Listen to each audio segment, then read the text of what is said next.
En este ejercicio nos dicen, sea f la función definida por f de x igual a e elevado a x partido de x menos 1 para x diferente de 1. Y en el apartado A nos piden, estudia y calcula las asíntotas de la gráfica de f. En el apartado B, halla los intervalos de crecimiento y d de crecimiento y los extremos relativos, abscisas donde se obtienen y valores que se alcanzan de la función f.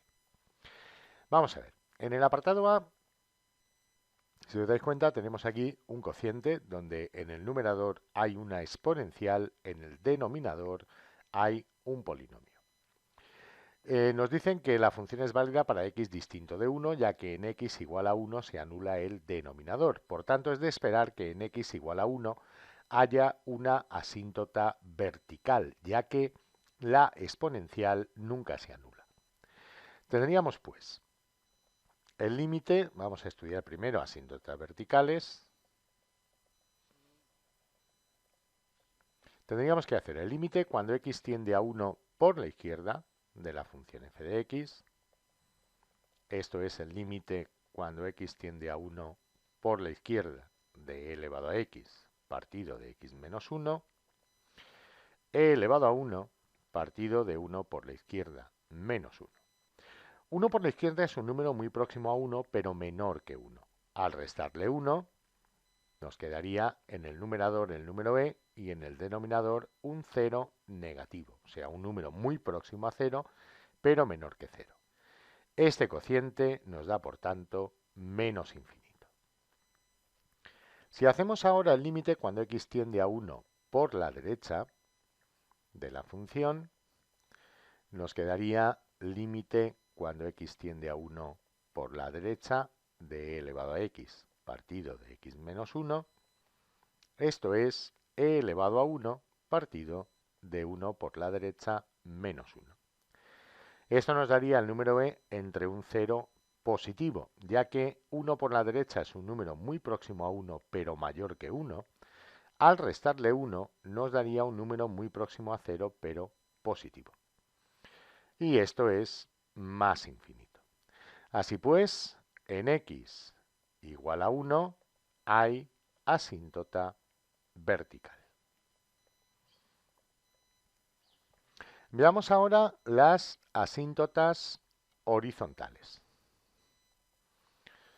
Sabéis que en las asíntotas horizontales debemos hacer el límite cuando x tiende a menos y a más infinito de la función. Si ese límite es un número, diremos que hay asíntota horizontal. Si ese número es más o menos infinito, diremos que no hay asíntota horizontal. Entonces, en el caso de x tendiendo a menos infinito, nos quedaría e elevado a menos infinito entre menos infinito menos 1. E elevado a menos infinito es 0. Menos infinito menos 1 es menos infinito. Y 0 partido de menos infinito es 0. Si hacemos ahora el límite cuando x tiende a más infinito, de e elevado a x partido de x menos 1, nos quedaría arriba e elevado a infinito, que es infinito, y en el denominador infinito menos 1, que también es infinito. Tenemos pues una indeterminación del tipo infinito partido infinito, por lo que podemos aplicar la regla del L'Hopital.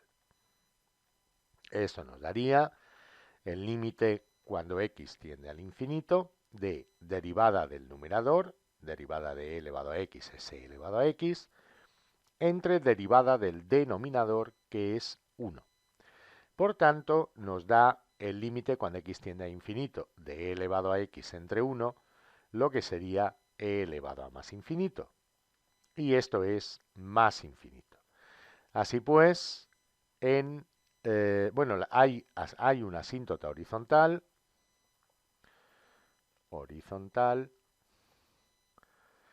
cuando x tiende a menos infinito únicamente de ecuación y igual a 0. En más infinito no habría asíntota horizontal. Como en más infinito no hay asíntota horizontal, puede que exista asíntota oblicua. Vamos a estudiarla. Sabemos que en la asíntota oblicua es de ecuación igual a x más b, donde a es el límite cuando x tiende a más o a menos infinito de f de x partido por x y debe ser un número real diferente de 0. B a su vez es el límite cuando x tiende a más o a menos infinito de f de x menos a por x y debe ser b un número real.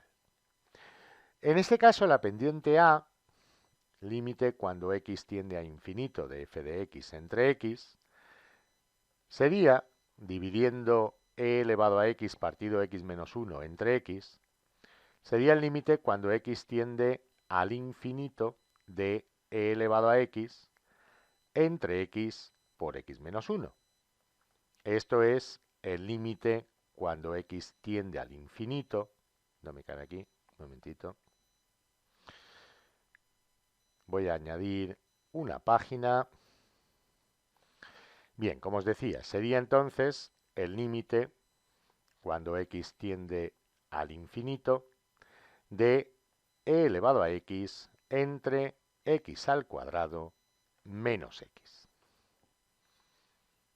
que es el producto de x por x menos 1. Ese límite es del tipo infinito partido infinito. Por tanto, vamos a aplicar L'Hopital. Nos quedaría el límite cuando x tiende al infinito de e elevado a x, la derivada del numerador, entre 2x menos 1, la derivada del denominador, y eso es el límite cuando x tiende a infinito, aplicando nuevamente el L'Hopital, porque esto vuelve a ser del tipo infinito partido infinito, de e elevado a x partido por 2. Es por tanto e elevado a infinito partido por 2, lo que da infinito entre 2, esto es infinito. Por tanto, como a ha salido infinito y no puede ser infinito, tiene que ser un número real distinto de 0, concluimos que no hay asíntota oblicua. Bien, ya tenemos por tanto las asíntotas. Vamos a hacer una representación de estas asíntotas. Vamos a hacer una representación de estas asíntotas. Tendríamos asíntota horizontal,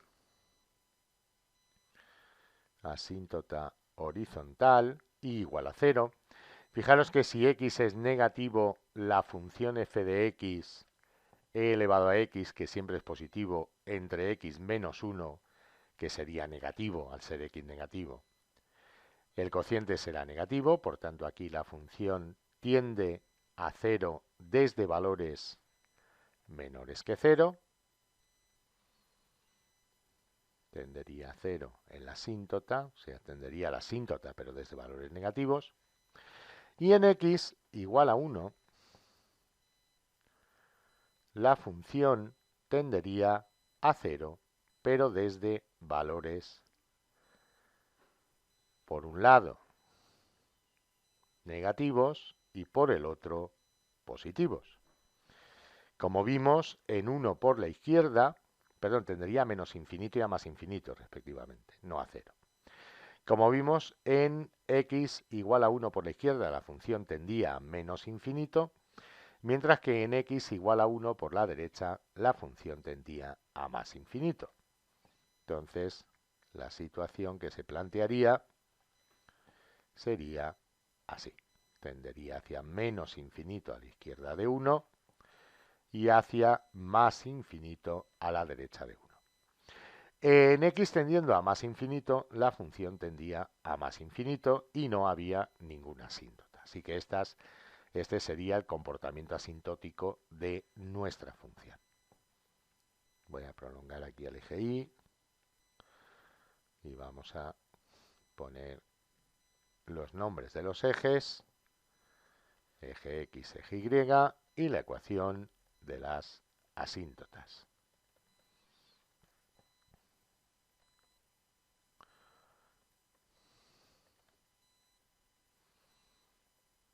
Bien, la asíntota horizontal únicamente en menos infinito.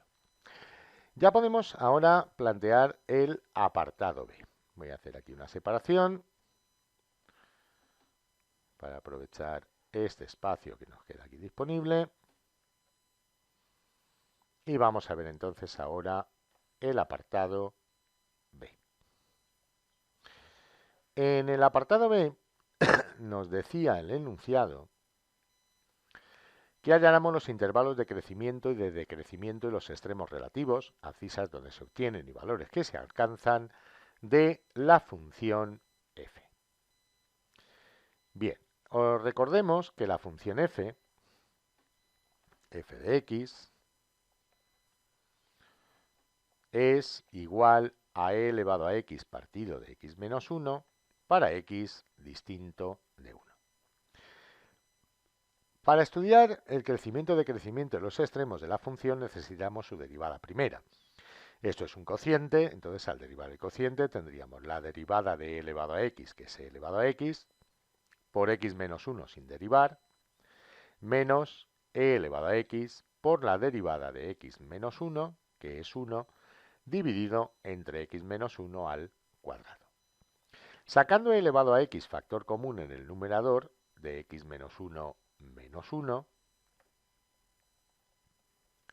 nos quedaría e elevado a x por x menos 2 dividido de x menos 1 al cuadrado. Esto para todo x diferente de 1. Si ahora igualamos la derivada a 0, para que una división sea 0 debe ser 0 el numerador, nos quedará pues que e elevado a x por x menos 2 debe ser igual a 0. Ya que una exponencial nunca es 0, únicamente podría ser 0 el polinomio que hay dentro del paréntesis. Así pues, debe ser x menos 2 igual a 0, de donde x es igual a 2. Bien, ya sabemos dónde se anula la derivada. Vamos a hacer ahora, por tanto, una tabla de signos, donde vamos a marcar x igual a 1, ya que en x igual a 1 no existe la derivada, y vamos a marcar x igual a 2, que es donde la derivada primera se anula. Tenemos así pues aquí la x, debajo vamos a poner la derivada para estudiar su signo, f' de x, y vamos a poner la función para estudiar su comportamiento. Aquí sería 1, aquí sería 2, aquí estaríamos en el intervalo que va de menos infinito a 1, en el intervalo que va de 1 a 2 y en el intervalo que va de 2 a más infinito. La derivada y la función no están definidas en x igual a 1, por eso lo he tachado aquí. En x igual a 2, la derivada vale 0. Si tomamos un número entre menos infinito y 1, por ejemplo x igual a 0, nos quedaría que la derivada, calculada en 0, es e elevado a 0 por 0 menos 2 dividido de 0 menos 1. Esto es 1 por menos 2 dividido de menos 1, lo que daría 2, esto es un número positivo. Si tomamos ahora un número entre 1 y 2, por ejemplo 3 medios, la derivada calculada en 3 medios sería e elevado a 3 medios por 3 medios menos 2 dividido de 3 medios menos 1. Esto es e elevado a 3 medios multiplicado por menos 1 medio dividido de 1 medio. O sea, menos e elevado a 3 medios, lo que es negativo. Si ahora suponemos un número en el intervalo que va de 2 a infinito, por ejemplo en x igual a 3, la derivada de la función sería e al cubo por 3 menos 2 dividido de 3 menos 1. Esto es e al cubo por 1 dividido entre 2, o sea, e al cubo dividido entre 2, lo que es positivo. Así pues, podemos ver que la función en el intervalo que va de menos 1 a 1 es creciente, ya que la derivada es positiva. Cuando la derivada es positiva, la función es creciente. En el intervalo de 1 a 2 la función es decreciente, ya que la derivada es negativa, y en el intervalo de 2 a más infinito la función vuelve a ser creciente, ya que la derivada vuelve a ser positiva. Así que en x igual a 2, que es un punto donde la derivada primera se anula y la función cambia de signo, la derivada cambia de signo, tendremos un mínimo relativo. Lo vemos aquí, decrece a la izquierda, crece a la derecha, hace el fondo de un valle, por tanto es un mínimo relativo. Debemos dar tanto el valor de x como el valor de y. En x igual a 2 e y igual a f de 2, o sea, e al cuadrado entre 2 menos 1, esto es e al cuadrado, la función posee un mínimo relativo. En cuanto al comportamiento a la monotonía de la función, al crecimiento y decrecimiento de la función, f de x es monótona, creciente, en los intervalos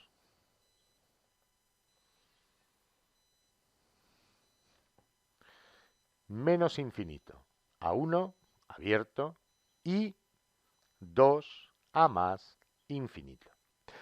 Es un error poner aquí unión, o sea, no debéis escribir esto, la unión. Porque si escribierais la unión estaríais diciendo que en cualquier punto del intervalo que va de 2 a más infinito, la función es mayor que en cualquier punto del intervalo que va de menos infinito a 1.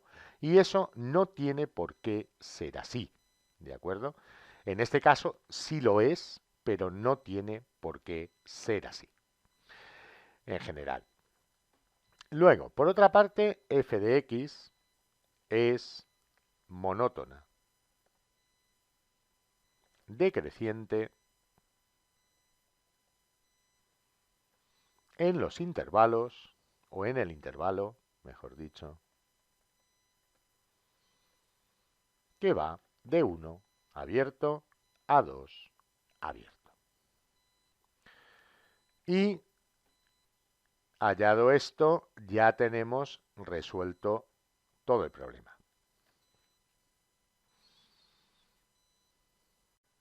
En este ejercicio nos dicen, sea f la función definida por f de x igual al logaritmo neperiano de x partido 2x para x mayor que 0. Y sea f mayúscula la primitiva de f minúscula tal que f mayúscula de 1 es igual a 2. En el apartado A nos pide hallar la derivada de f mayúscula calculada en el número e. Bien, teniendo en cuenta que f mayúscula de x es una primitiva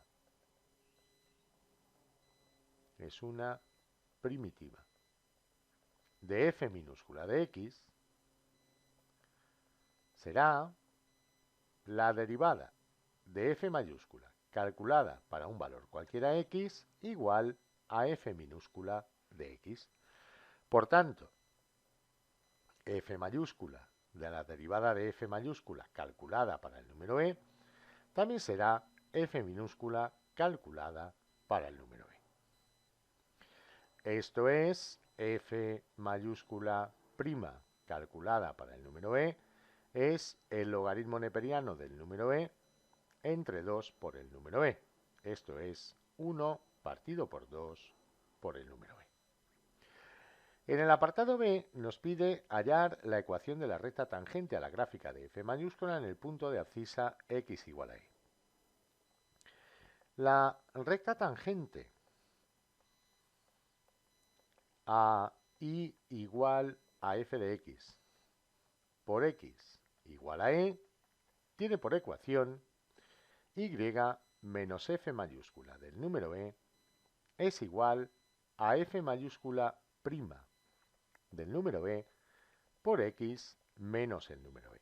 F mayúscula prima del número e ya la hemos hallado, es 1 partido por 2e. Ahora tenemos que hallar f mayúscula del número e. Para eso vamos a usar el hecho de que f mayúscula es una primitiva de f minúscula y por tanto es igual a la integral de f minúscula de x por diferencial de x más una constante de integración. Esto es la integral del logaritmo neperiano de x entre 2x por diferencial de x más una constante. El 1/2, perdón, el 1/2 lo podemos extraer fuera de la integral. Nos quedaría 1 partido de x por el logaritmo neperiano de x diferencial de x. Si llamamos u al logaritmo neperiano de x, fijaros que u' sería 1 partido x. Así que tenemos la integral de u' por u por diferencial de x. Esto es una integral cuasi inmediata o inmediata. Esto no es ni más ni menos que u al cuadrado dividido entre 2 más c.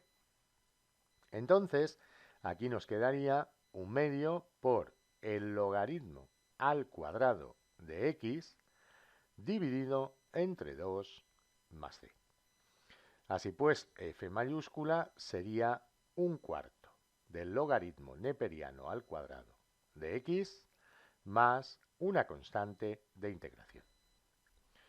Como f mayúscula de 1 es igual a 2, tendríamos que 2 es 1/4 del logaritmo neperiano al cuadrado de 1 más c.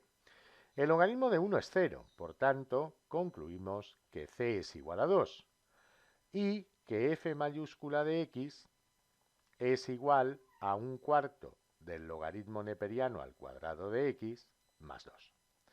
Ya podemos calcular f mayúscula del número e. Sería 1/4 del logaritmo neperiano al cuadrado del número e más 2. El logaritmo del número e es 1 al cuadrado 1 por 1/4, 1/4. 1/4 más 2, que son 8/4, nos daría 9/4. Así pues, la ecuación de la recta tangente que nos están pidiendo sería y menos 9/4 es igual a 1 entre 2e por x menos e.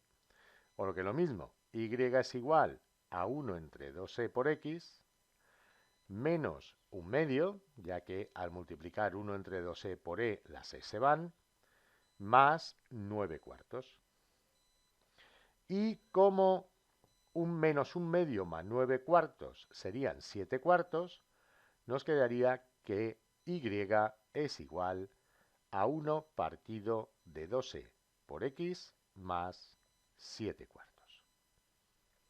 Y ya tenemos resuelto este problema. En este ejercicio nos dicen, considera el siguiente sistema de ecuaciones. La primera ecuación, alfa por x más y más 3z igual a 4. La segunda ecuación, x más y menos 2z igual a menos 2. Y la tercera ecuación, menos x más 2y más 3 más alfa por z igual a 4 más alfa. En el apartado A nos dice determina si existen los valores de alfa para los que el sistema dado tiene solución única. En el apartado B determina si existen los valores de alfa para los que el sistema dado tiene al menos dos soluciones y haya todas las soluciones en dichos casos. Bien, para resolver a cualquiera de los dos apartados, lo primero que tenemos que hacer es estudiar y clasificar el tipo de sistema en función de los valores del parámetro alfa. Así pues, vamos a escribir el sistema en forma matricial. Sería la primera ecuación alfa 1, 3 en la matriz de coeficientes y en la ampliada un 4. En la segunda ecuación 1, 1, menos 2 y menos 2. Y en la tercera ecuación menos 1, 2, 3 más alfa y 4 más alfa. Bien, lo primero que vamos a hacer es hallar el rango de la matriz de coeficientes. Para hallar el rango de la matriz de coeficientes, lo que voy a hacer es hallar el determinante de la matriz A, de la matriz de coeficientes. El determinante de la matriz A es igual al determinante de alfa 1, 3, 1, 1, menos 2 y menos 1, 2, 3 más alfa. Este determinante sería igual a alfa por 3 más alfa. Alfa, lo voy a hacer en la fila de abajo, que aquí no me va a caber. Alfa por 3 más alfa, más 2, que sería esto de aquí, más 6, esas serían las diagonales positivas, y luego menos 3, menos 4 alfa, y más 3 más alfa. Aquí menos 3 y 3 se cancelaría. Nos daría 3 alfa más alfa al cuadrado, más 8, más 3 alfa. Eso es lo mismo que alfa al cuadrado más 6 alfa más 8. Lo que vamos a hacer ahora es igualar a 0 el determinante de A, para ver cuáles son los valores de alfa que anulan el determinante de la matriz de coeficientes.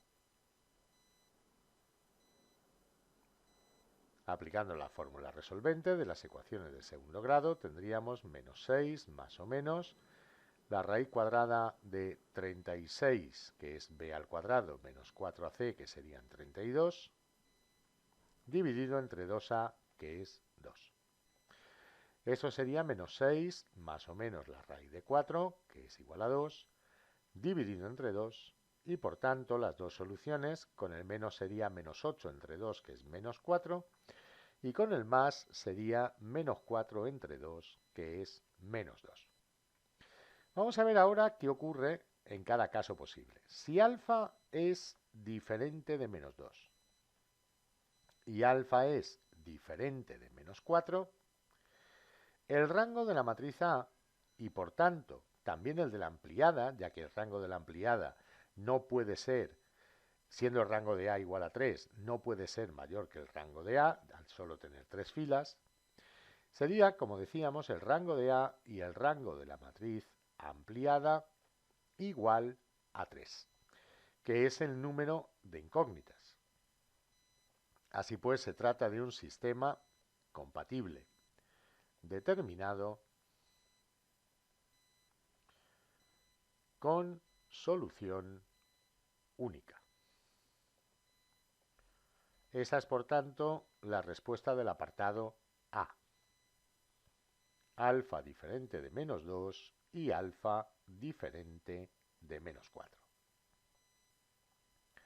Si alfa ahora es igual a menos 2, tendríamos en la primera fila menos 2, 1, 3, 4, en la segunda fila 1, 1, menos 2 y menos 2, y en la tercera fila nos quedaría menos 1, 2, 1 y 2. Si os dais cuenta, la tercera fila se obtiene sumando la primera con la segunda. Si hacemos eso nos vamos a ahorrar trabajo, ¿de acuerdo? Como la tercera fila es igual a la primera más la segunda, esta matriz es equivalente, o este sistema, mejor dicho, es equivalente a este otro.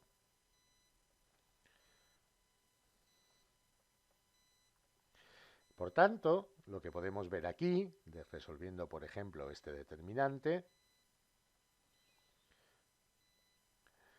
que es distinto de 0, es que el rango de la matriz A, y por tanto el rango de la ampliada, ya que la ampliada no puede tener rango mayor que 2 al solo tener dos filas,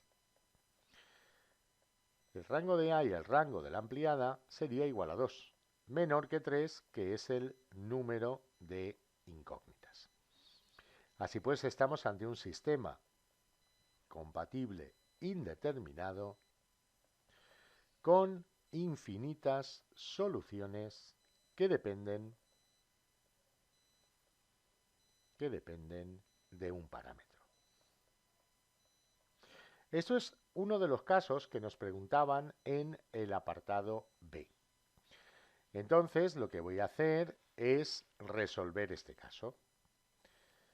Traduzco esto nuevamente a ecuaciones. Tengo en la primera ecuación menos 2x más y más 3z igual a 4. En la segunda ecuación, x más y menos 2z igual a menos 2. Podemos despejar, por ejemplo, en la segunda ecuación y en función de x y de z. Sería y igual a menos 2 menos x más 2z. Sustituyendo ahora en la primera ecuación, tendríamos menos 2x menos 2 menos x más 2z, que es y, más 3z igual a 4. De aquí, operando y despejando x, sería menos 3x menos 2 más 5z igual a 4, de donde menos 3x es igual a 6 menos 5z, y x es igual a 6 menos 5z dividido entre menos 3. Esto es, x es igual a 5z menos 6 dividido entre 3. Si ahora sustituimos esto en la segunda ecuación, en lo que habíamos despejado para y, sería menos 2 menos 5z menos 6 dividido entre 3 más 2z, de donde, haciendo el mínimo común múltiplo de los denominadores, que sería 3, nos daría menos 6 menos 5z más 6 más 6z entre 3. Esto es, y es igual a z partido de 3. Si ahora hacemos z igual a t, nos quedaría que x es 5t menos 6 dividido entre 3 y que y es t dividido entre 3. Esto para todo valor de t perteneciente a los números reales. Veamos ahora el caso en el que alfa vale menos 4. Si alfa es igual a menos 4, esto es uno de los casos del apartado B. Como os decía antes, lo voy a indicar aquí. Es parte de la solución del apartado B. Y alfa igual a menos 2 también es una parte de la solución del apartado B. Entonces, como os decía, si alfa es igual a menos 4, tendríamos en este caso que la matriz de coeficientes nos quedaría. Voy a copiarla de aquí, del principio, aprovechando que está aquí. La voy a pegar aquí abajo. Lo bueno de trabajar en el ordenador es que nos permite hacer esto.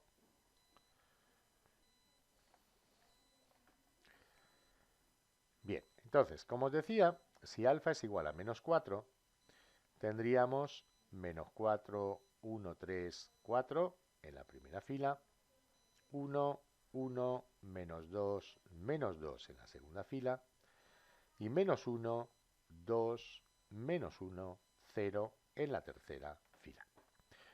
Voy a intercambiar la fila 1 con la fila 2.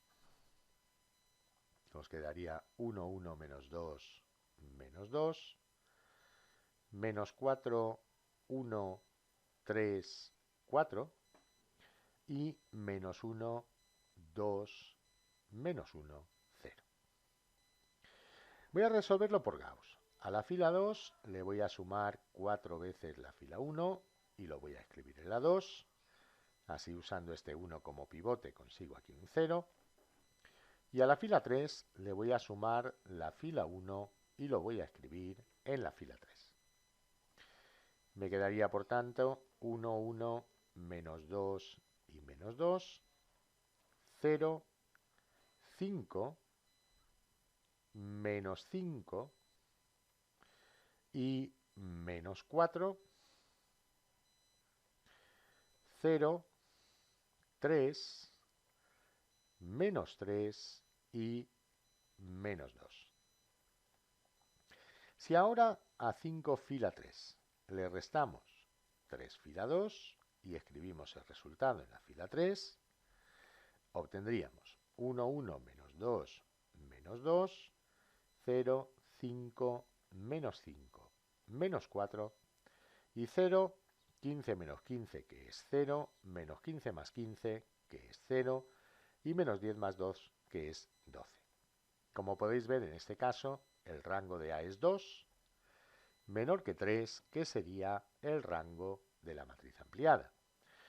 Para mirar el rango de A, simplemente elimináis la última columna y os fijáis en la matriz A. La matriz A tiene dos filas que tienen algún número distinto de 0, la tercera fila es todos ceros, por tanto el rango de A es 2. Si ahora incluís la última columna, para estudiar la matriz ampliada, podéis ver que hay tres filas que tienen algún número diferente de 0. Esto una vez que la matriz está escalonada. Como podéis observar, la matriz está escalonada. Por tanto, el rango de la ampliada es 3. Rango de la matriz ampliada. Así pues, tenemos un sistema incompatible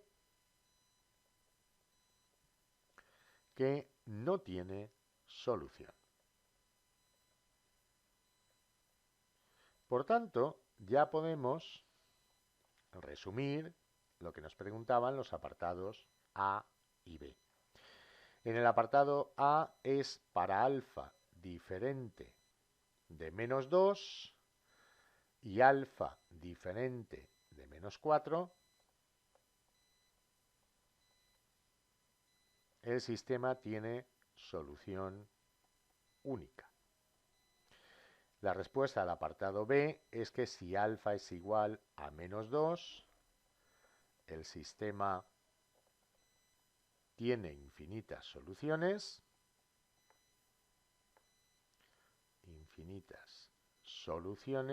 de la forma, y teníamos aquí x igual a 5t menos 6 partido de 3, menos 6, y igual a t partido de 3 y z igual a t para todo t número real. Y así pues ya tenemos resuelto este ejercicio.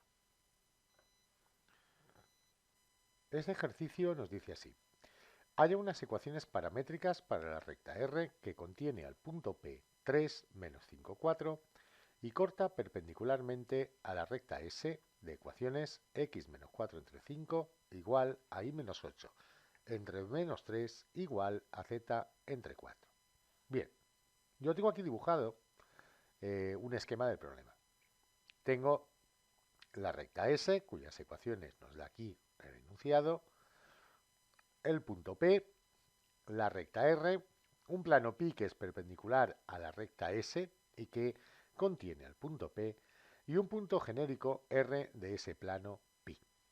Lo primero que vamos a hacer es obtener el vector director de la recta R. De la recta S. Como pi es perpendicular a S, el vector normal al plano pi será igual que el vector director de la recta S. Y eso lo podemos ver aquí. En el denominador sería el vector 5 menos 3, 4. 5 menos 3, 4.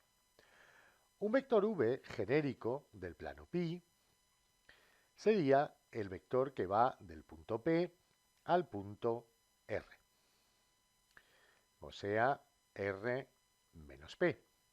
Como R es el punto genérico x y z y P es el punto 3 menos 5, 4, tendríamos x menos 3 y menos 5, por tanto y más 5, z menos 4. Al ser este vector genérico del plano pi un vector que está en el plano pi, será perpendicular al vector normal al plano pi. Esto es, el producto escalar del vector normal al plano pi por este vector v perteneciente al plano pi debe ser 0, ya que son perpendiculares. Tenemos pues como ecuación del plano pi la siguiente ecuación. Sería el vector normal, la primera componente es 5, por la primera componente del vector v, x menos 3, más la segunda componente que es menos 3 por la segunda de v, y más 5, más la tercera componente 4 por la tercera de v, z menos 4, igual a 0. Eso nos daría 5x menos 15, menos 3y menos 15, más 4z menos 16, igual a 0, o lo que es lo mismo, 5x menos 3y más 4z menos 46 igual a 0. Tenemos pues aquí la ecuación del plano pi. El siguiente paso es hallar el punto Q, intersección del plano pi con la recta S que nos dan en el enunciado. Entonces, en la recta S, voy a hallar primero unas ecuaciones explícitas, donde voy a despejar, por ejemplo, x e y en función de z. Tendríamos x menos 4 entre 5 es igual a z entre 4, igualando el primer cociente al tercer cociente, e y menos 8 entre menos 3, igual también a z entre 4. De la primera ecuación, x menos 4 sería 5 cuartos de z. De la segunda ecuación, y menos 8 es menos 3 cuartos de z. Por tanto, x sería igual a 4 más 5 cuartos de z, e y sería igual a 8 menos 3 cuartos de z. Planteando ahora la intersección de estas ecuaciones con el plano pi, que era su ecuación 5x menos 3y más 4z menos 46 igual a 0, tendríamos 5 por 4 más 5 cuartos de z, menos 3 por 8 menos 3 cuartos de z, más 4z menos 46 es igual a 0. De aquí sería 20 más 25 cuartos de z, menos 24 más 9 cuartos de z, más 4z menos 46 es igual a 0. Tendríamos pues que 34 cuartos de z más 4z, perdón, 34 cuartos de z, quería decir, más 4z, menos 50 es igual a 0. Operando para tener todo en una fracción, multiplicaríamos 4 por 4, 16, más 34 serían 50 cuartos de z, es igual a 50. Y de ahí podemos deducir fácilmente que z es igual a 4. Sustituyendo ahora en la primera ecuación, tendríamos que x es igual a 9, y sustituyendo en la segunda ecuación, que y es igual a 5. Por tanto, las coordenadas del punto Q serían 9, 5 y 4. Ahora que conocemos el punto Q, ya podemos hallar el vector director de la recta R, que sería, por ejemplo, el vector PQ. Si al punto Q le restamos las coordenadas del punto P, obtenemos el vector PQ. Sería, por tanto, 9 menos 3, que son 6, 5 menos menos 5, que son 10, y 4 menos 4, que es 0. Ahora ya podemos escribir las ecuaciones paramétricas de la recta R que nos estaban pidiendo.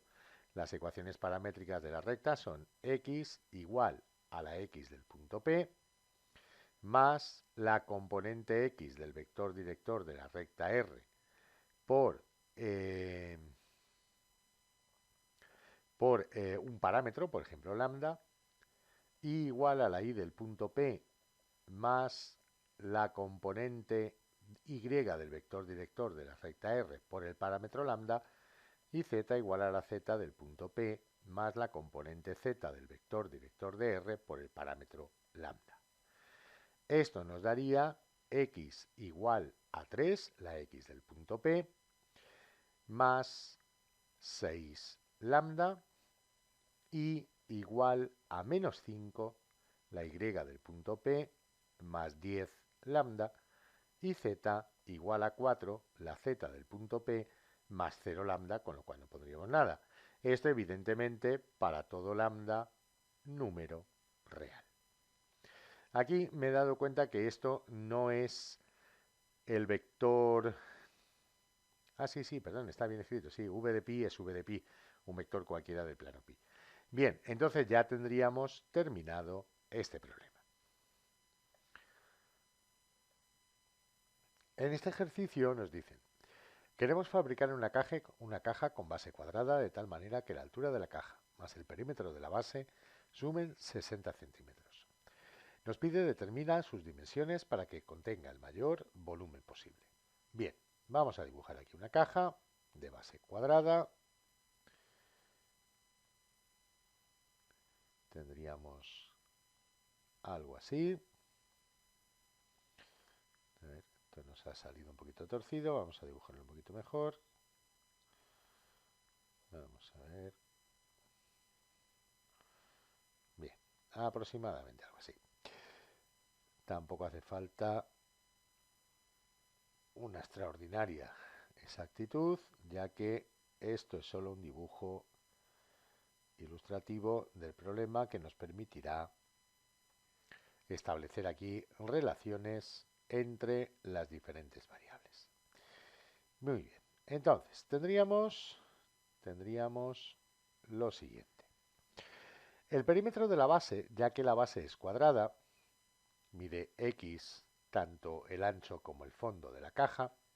El perímetro de la base, como decíamos, sería igual a 4x. X más x más x y más x. 4x. La altura de la caja nos dice que no tiene por qué ser igual en principio. Entonces, ya que no dice que la caja sea un cubo, entonces le voy a llamar y. La altura es igual a y. Lo que sí nos dice es que la suma del perímetro de la base con la altura tiene que ser igual a 60 centímetros. Esto nos permite despejar y como función de x. Y sería igual a 60 menos x. Nos pide determinar las dimensiones de la caja para que contenga el mayor volumen posible. Bien, el volumen de la caja como función de x y de y sería igual al área de la base, x al cuadrado, por la altura y. Y como y es 60 menos 4x, el volumen como función únicamente de x sería x al cuadrado por 60 menos 4x, el valor de y. O sea, el volumen como función de x sería x al cuadrado, perdón, x al 60x al cuadrado, quería decir, menos 4x al cubo. En cuanto a x, evidentemente, variará entre 0 y 15, ya que cuando x sea 15, la altura y sería 0. Por tanto, también aquí en el volumen, x variaría entre 0 y 15. Para hallar el máximo volumen, el volumen máximo que es posible obtener, tenemos que comprobar lo que vale el volumen en los extremos de variación de x, o sea, en 0 y 15, en 0 por la derecha, que sería el límite cuando x tiende a 0 por la derecha de x cuadrado por 60 menos 4x. Esto es 0, como era de esperar, ya que el área de la base sería 0. Tenemos que hallar cuánto vale el volumen en 15 por la izquierda, que sería el límite cuando x tiende a 15 por la izquierda de x al cuadrado por 60 menos 4x. Esto, como era de esperar, también será 0, ya que, como bien sabemos de aquí, la altura para x igual a 15, la altura sería 0, ¿vale? Entonces, si la altura es 0, la caja tiene mucha base, pero al no tener altura no tendría volumen. Y tenemos que ver también cuándo se anula la derivada del volumen, ya que ahí habrá o un máximo o un mínimo relativo en principio. Entonces, si derivamos el volumen, nos daría 120x menos 12x cuadrado. Y si lo igualamos a 0 para hallar los máximos y mínimos relativos, tendríamos que x, o 12x incluso, por 10 menos x es igual a 0. Esto nos da, por tanto, x igual a 0, que ya hemos estudiado aquí, cuánto valdría el volumen, es uno de los extremos, y x igual a 10, que es un punto interior, ¿vale? Es un punto interior al intervalo 0, 15. Para saber si la caja tiene un máximo o un mínimo cuando x vale 10, vamos a hacer la derivada segunda. La derivada segunda del volumen sería igual a 120 menos 12 por 2x. Esto es 120 menos 24x.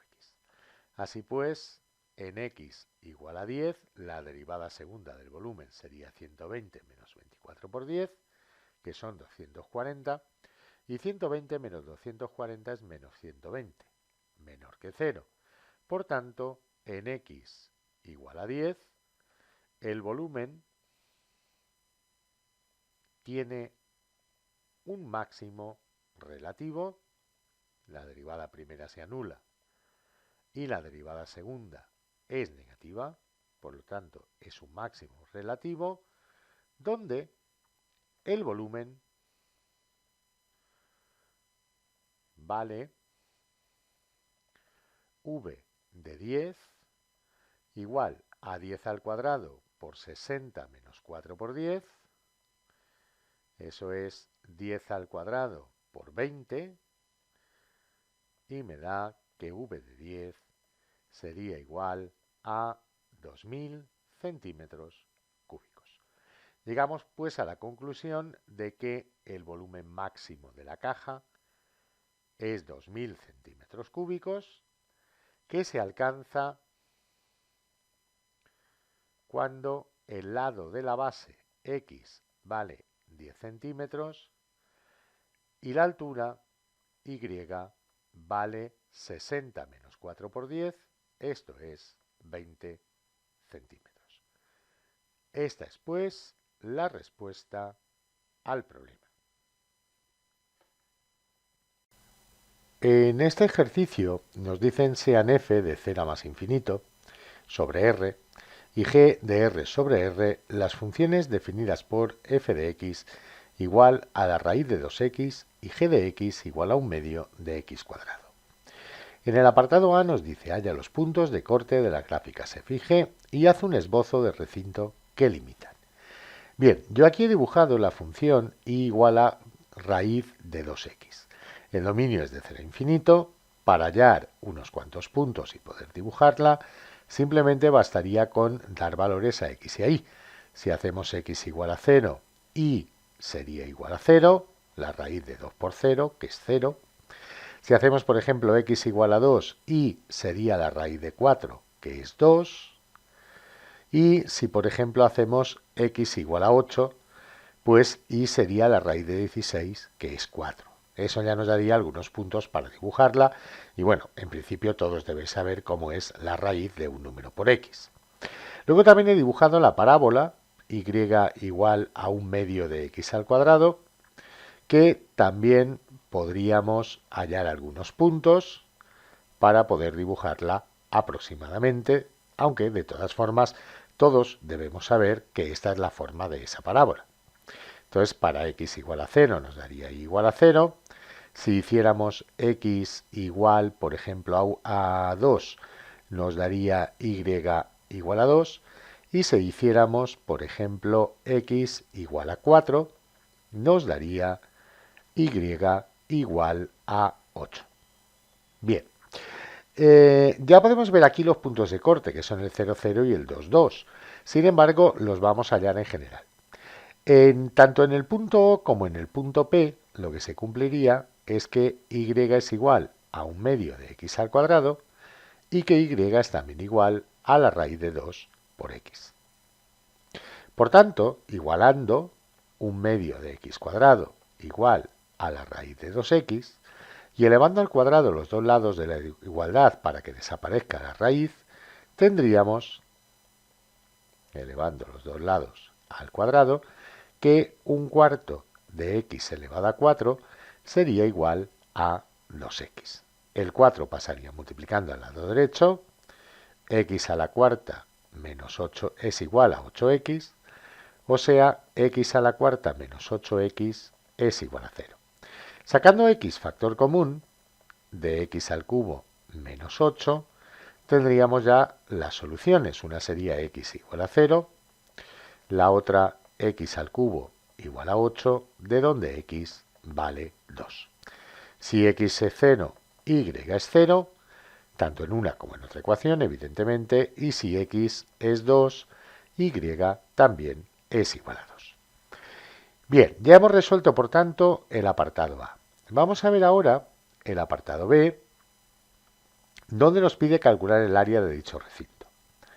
El área sería la integral de 0 a 2, ya que está limitada por x igual a 0 y por x igual a 2, de la función que está por encima, la raíz de 2x, menos la función que está por debajo, 1/2 de x al cuadrado. La raíz de 2x es lo mismo que la raíz de 2 por x elevado a 1/2 por la raíz de x, menos 1/2 de x al cuadrado. Integrando cada término por separado, tendríamos la raíz de 2 por x elevado a 1/2 más 1, que son 3/2, dividido entre 3/2, menos 1/2 de x al cubo dividido entre 3. Todo ello entre 0 y 2. Esto nos daría, por tanto, 2 raíz de 2 partido de 3, haciendo aquí medios por medios y extremos por extremos, x raíz de x, que es x elevado a 3/2, menos x al cubo dividido entre 6, sustituido entre 0 y 2. Esto sería, por tanto, 2 raíz de 2 entre 3 por 2 raíz de 2, menos 2 al cubo dividido entre 6, sustituyendo la x por 2, menos 2 raíz de 2 entre 3 por 0 raíz de 0, menos 0 al cubo dividido entre 6. Este producto de aquí delante tendríamos 2 por 2, 4, raíz de 2 por raíz de 2, 2, y 4 por 2 finalmente, 8 tercios, menos 2 al cubo, que son 8, sextos. Aquí nos daría 0.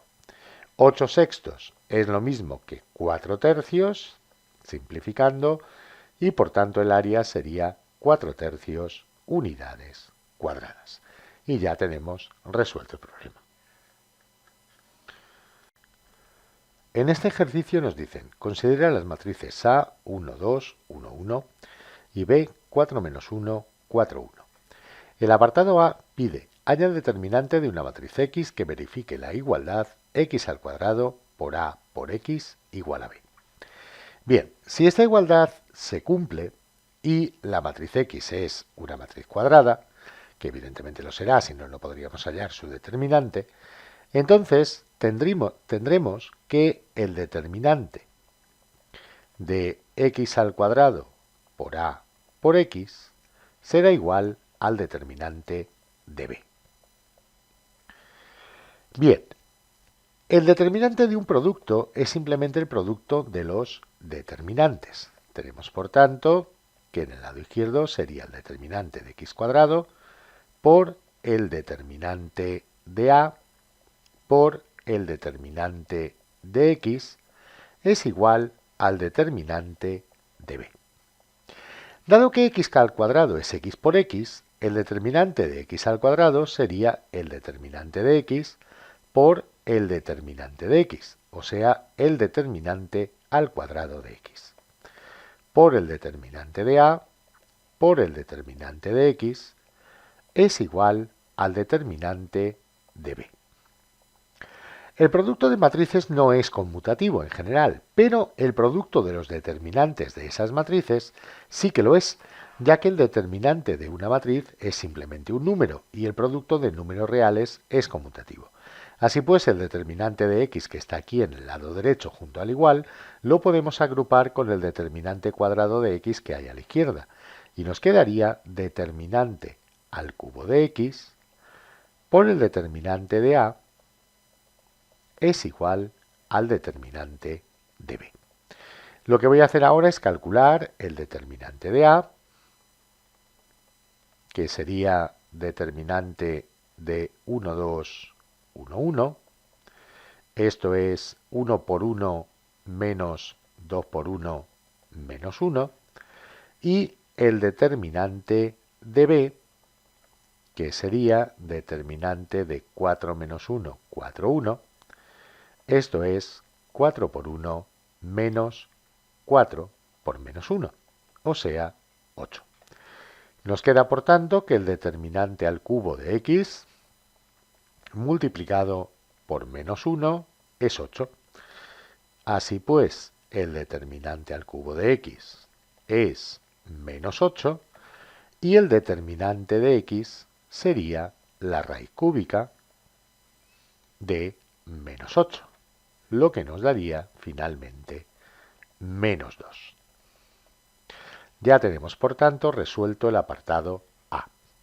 El apartado B nos dice, determina si existe la matriz Y que verifica la igualdad A al cuadrado por I por B menos 1 es igual a A. Bien, para despejar Y, lo que yo voy a hacer es multiplicar a la izquierda por la inversa de la matriz A al cuadrado, que es lo mismo que la inversa de A al cuadrado, y a la derecha del producto aquí me he comido A al cuadrado, por A al cuadrado, por I, por B menos 1, y a la derecha voy a multiplicar por la matriz B.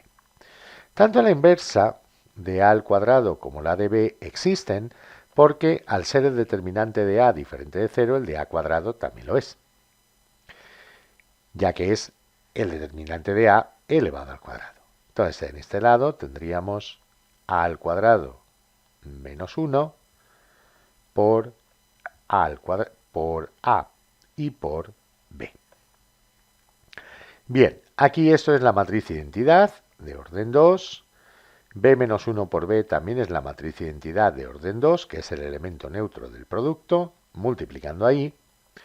Aquí tendríamos la inversa de A al cuadrado, ya que es lo mismo la inversa del cuadrado que el cuadrado de la inversa de la matriz A, por la matriz A por la matriz B.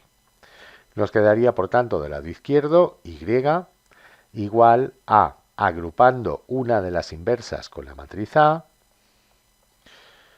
nos quedaría aquí la matriz identidad de orden 2, la otra inversa, la matriz identidad de orden 2 y la matriz B. Por tanto, sería Y igual a la inversa de A por B.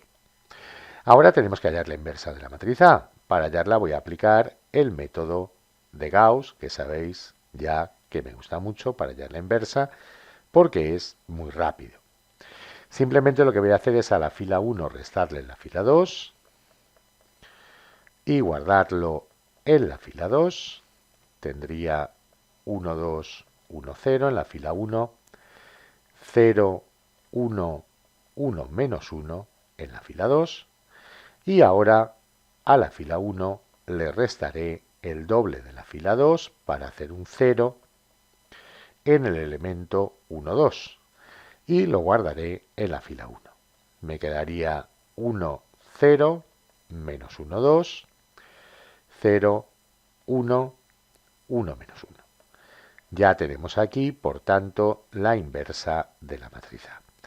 Así pues, la matriz Y sería menos 1, 2, 1 menos 1, multiplicando a la matriz B, 4 menos 1, 4, 1, y esto nos daría menos 4 más 8, que es 4, 1 más 2, que es 3, 4 menos 4, que es 0, y menos 1, que es menos 2.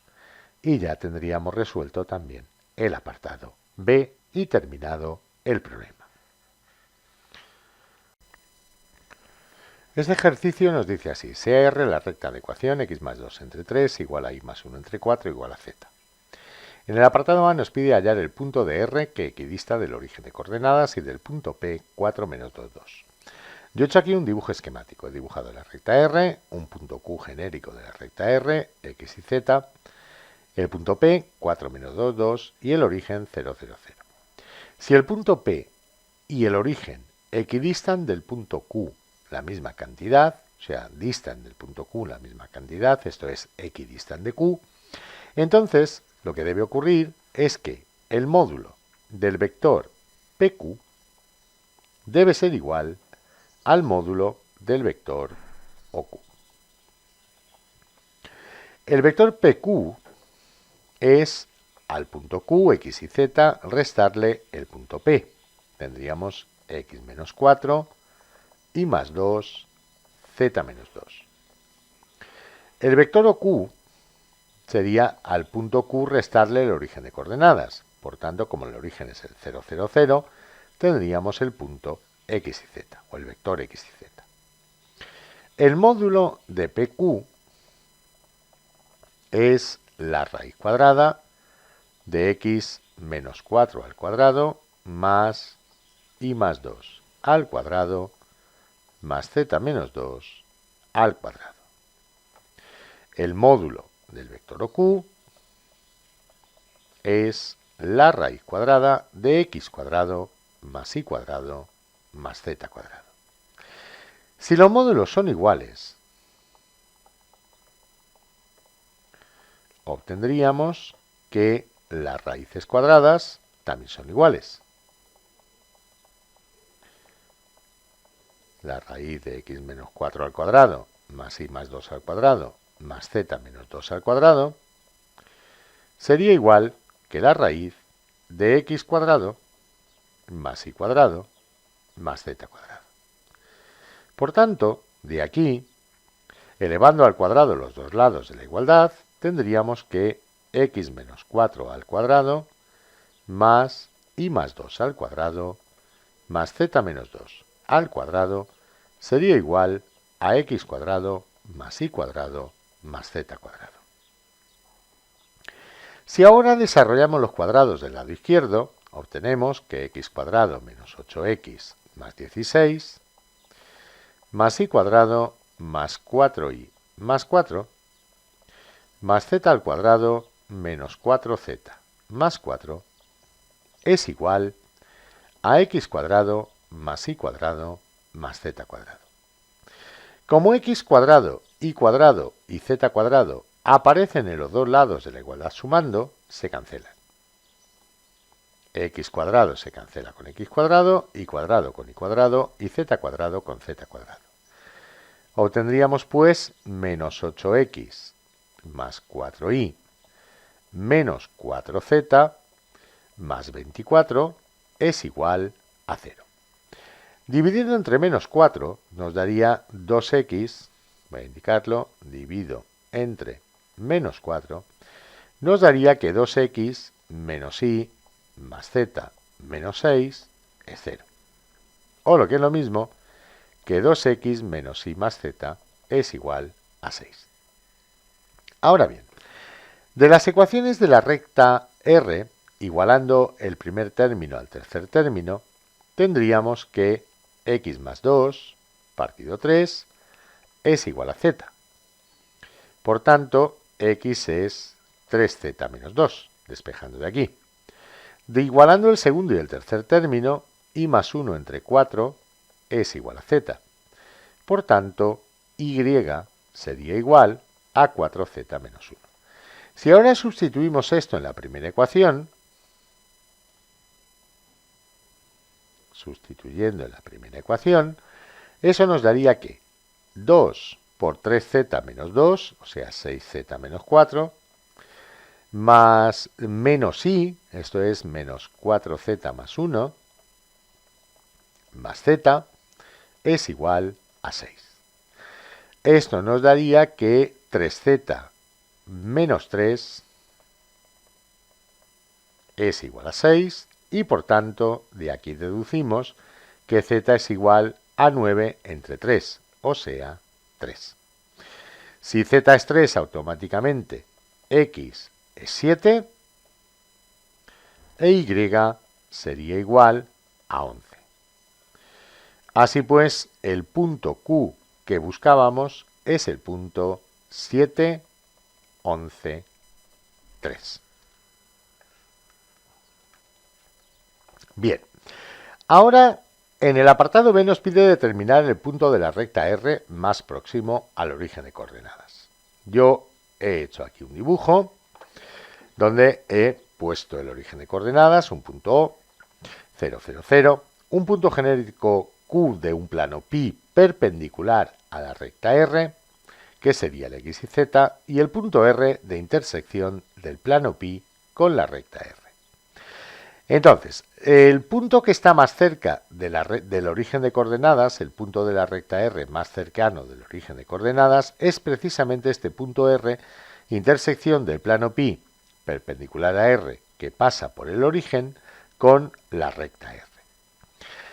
Para hallar las ecuaciones de este plano pi, lo primero que debemos tener en cuenta es que como pi es perpendicular a R, entonces el vector normal al plano pi es paralelo al vector director a la recta R. El vector director a la recta R lo teníamos en el enunciado, aquí en el denominador, el 3, 4, 1. Y ese será el vector que tomemos como vector normal al plano pi. El vector OQ, que es un vector del plano pi, ya que los dos puntos, tanto el origen como el punto Q, pertenecen al plano pi, es igual a x menos 0, y menos 0, z menos 0. Como el vector OQ está en el plano pi, y el vector normal al plano pi es perpendicular a todo lo que hay en el plano pi, a todo vector del plano pi, tendremos que el producto escalar de estos dos vectores es 0. Haciendo el producto escalar sería 3x más 4y más z igual a 0. Ahora bien, de la recta R habíamos despejado en el ejemplo anterior que x, o en el apartado anterior, mejor dicho, es 3z menos 2. Y que y es 4z menos 1. Si estas ecuaciones de la recta R las sustituimos en la ecuación del plano pi, tendríamos 3 por 3z menos 2 más 4 por 4z menos 1 más z es igual a 0. Entonces, 9z menos 6 más 16z menos 4 más z es igual a 0. Esto nos daría que 26z menos 10 es 0, de donde despejando z sería 10 26avos, o lo que es lo mismo, 5 treceavos. Sustituyendo ahora en las ecuaciones de la recta R, x sería 3 por 5 treceavos menos 2, lo que nos daría 15 treceavos menos 2, que es 26 treceavos. 15 menos 26 da menos 11 treceavos. Y sería 4 por 5 treceavos menos 1, esto es 20 treceavos menos 1, que son 13 treceavos, y por tanto daría 7 treceavos. Así pues, el punto R que nos piden hallar es el menos 11 treceavos, 7 treceavos, 5 treceavos. Y ya tenemos resuelto también el apartado B.